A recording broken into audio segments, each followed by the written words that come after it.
हमेशा सत्संग नहीं मिलता है। हमारा मन सत्संग में, ज्ञान में नहीं रमता है, इधर उधर भागता रहता है।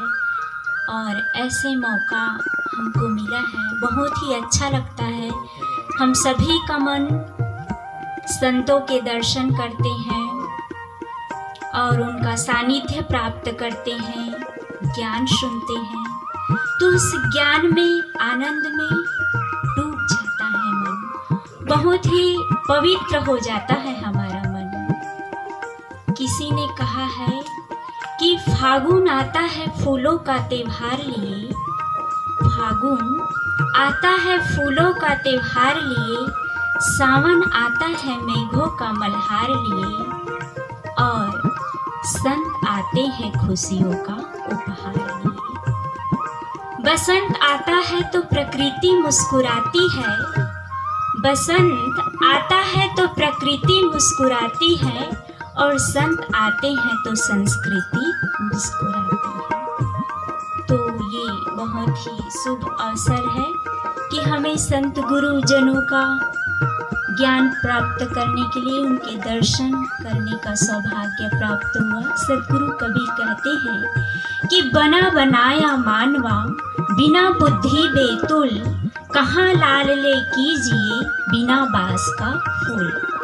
साहिब कहते हैं कि सुंदर रूप मिला, गुण है, अच्छी विद्या प्राप्त की, सभी योग्यताएं हैं, लेकिन तुम्हें अच्छी समझ नहीं है, सुबुद्धि नहीं है, तो फिर तुम्हारा ये जीवन व्यर्थ है। कैसे?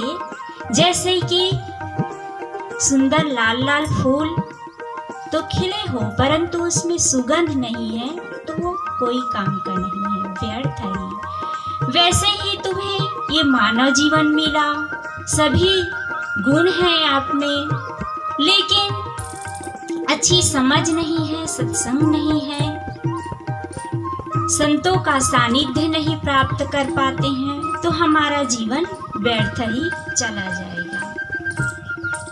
साहिब इसलिए कहे हैं कि इस जीवन के आत्म कल्याण के लिए, वैसे तो हमें मानव जीवन मिला है, लेकिन इनको 3 भागों में बांटे हैं। 3 अवसर प्राप्त है हमें आत्म कल्याण के लिए, आत्म जागरण के लिए, अपने जीवन के कल्याण के लिए।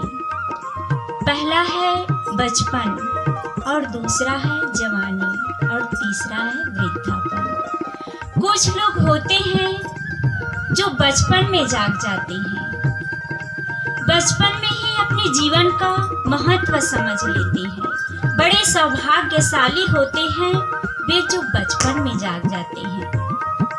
लेकिन कुछ लोग होते हैं जो अपने बचपन को खेलने में, कूदने में, इधर उधर करने में ही समय को गंवा देते हैं, अपने जीवन का महत्व नहीं समझ पाते, तो कुछ और अपने जीवन का कल्याण कर लेते हैं। लेकिन कुछ लोग होते हैं जो